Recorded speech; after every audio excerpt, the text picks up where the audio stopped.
भनम खै मनैलाई थाहा छैन मैले पनि केही मेसै छैन नयाँ मान्छे भेट्या छु आज नि हट्दै गयो लागेको लाजनी ए सबै माया आज नै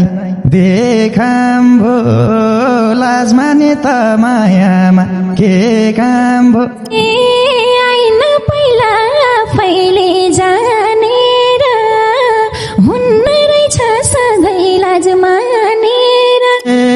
यो मङ्सिर नि यतिकै गयो पाकेको फल खाना नि धौ भयो